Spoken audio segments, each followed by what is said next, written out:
Hi, in today's tutorial, I'm going to show you how to track changes on the Excel application. So first of all, of course, if you have the Excel application already downloaded into your PC, this will be great. But if you don't, you'll have to go and download it through any browser you're using or through Play Store.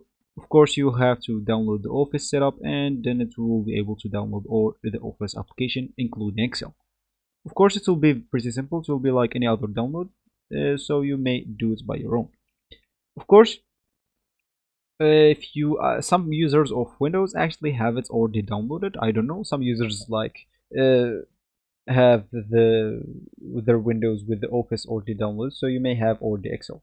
So of course, if you have it or if you just download it, just go and open it up, which I'm going to do right now.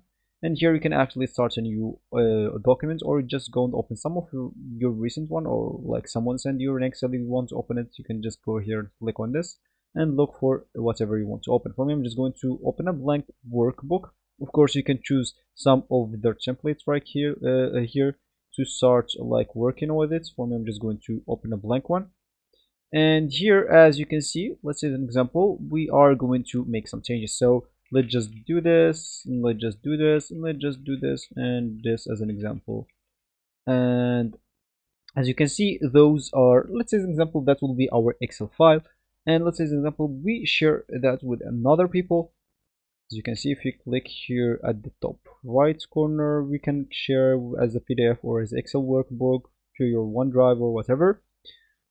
And now you would like to track whatever changes you made. So of course, if you want to see like the recent changes, the recent thing that you changed, you can just go and undo whatever you did. Of course, you can just click at Control Z, and as you can see, that will actually take you back.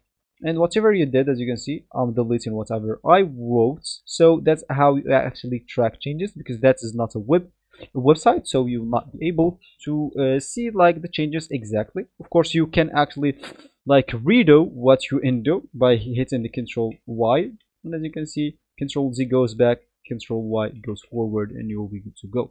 So this will be actually for this tutorial. I hope you like it. Thank you guys for watching, and goodbye.